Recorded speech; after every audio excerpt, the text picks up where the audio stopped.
बहुत समय पहले की बात है। हिमपुर नामक छोटे से पहाड़ी गांव में सर्दी बहुत तेज पड़ रही थी। यहाँ हर साल कड़ाके की ठंड होती थी। आज की रात इतनी ठंडी थी कि लोग अपने घरों से बाहर निकलने की हिम्मत नहीं कर पा रहे थे। गांव के एक कोने में एक पुरानी झोपड़ी थी, जहां अजय अपने परिवार के साथ रहता था। अजय एक गरीब मजदूर था। उसकी पत्नी किरण और दो छोटी बेटियां मीरा और रिया उसके साथ रहती थीं। सर्दियों की रातें इतनी कठोर थीं कि उनके पास सिर्फ एक पतली चादर और किरण की पुरानी साड़ी ही थी। अजय, इतनी ठंड में बच्चों को कैसे आराम मिलेगा? काश हमारे पास और रजाई होती। चिंता मत करो, मैं बाहर जाकर कुछ लकड़ियां ढूंढता हूँ। कम से कम थोड़ी गर्मी तो मिलेगी। रात के अंधेरे में अजय अपने पुराने जूतों में कांपते हुए बाहर निकला। गली सुनसान थी। उसने कई घरों में मदद मांगी, लेकिन कोई मदद नहीं कर सका। अचानक उसने दुकान के बाहर पुराने गत्ते देखे। उसने उन्हें उठाया और झोंपड़ी में ले जाकर जला दिया।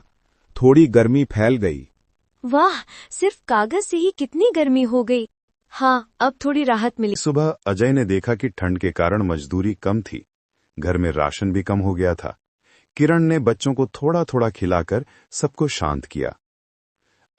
अजय को याद आया कि पास की कॉलोनी में साहूकार रहते हैं जो पुराने कपड़े दान करते हैं। साहब, क्या आपके पास कोई पुराना कंबल या रजाई है? हमारे पास सिर्फ एक ही रजाई है। भाई, तुम्हारी हालत सुनकर दिल दुख गया। रुको, मैं देखता हूँ। हाँ, मेरे पास एक पुराना स्वेटर और पतली रजाई है, शायद काम आ जाए। धन्यवाद साहब, आपकी मदद से बच्चों को गर्मी मिलेगी। अजय खुशी खुशी स्वेटर और रजाई लेकर घर लौटा। किरण ने तुरंत रजाई बच्चों पर डाल दी। मीरा और रिया ने राहत की सांस ली। लेकिन अजय जानता था कि यह केवल अस्थायी राहत थी। उसे स्थायी काम ढूंढना था, जिससे रोज की जरूरतें पूरी हो सकें। देखो बच्चों, अब थोड़ी राहत मिली है। हाँ, लेकिन हमें काम ढूंढना होगा ताकि रोजमर्रा की मुश्किलें आसान हों। अजय ने काम की तलाश शुरू की। उसकी मुलाकात शर्मा जी नाम के दुकानदार से हुई। शर्मा जी ने देखा कि अजय ठंड से कांप रहा है और परेशान है। उन्होंने उसे काम दिया। धीरे धीरे अजय की मेहनत रंग लाई। उसकी कमाई बढ़ी और उसने अपने परिवार की स्थिति सुधारी।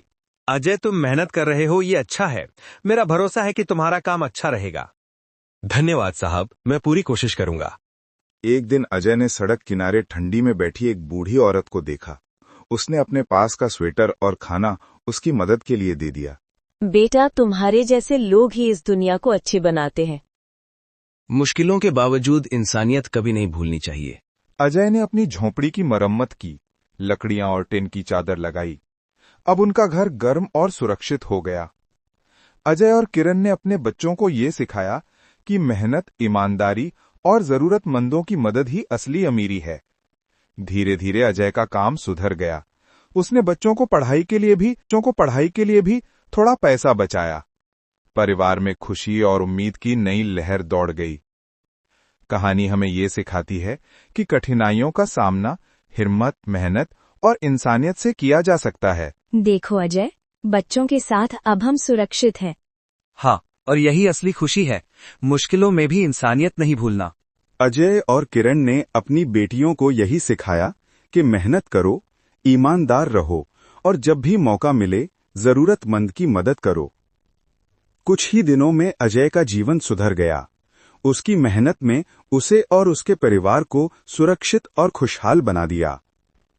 हर कठिनाई के बाद उजाला जरूर आता है, और हिमपुर की ठंडी रात में अजय और उसका परिवार अब उम्मीद और प्यार के साथ जीवन जी रहे थे।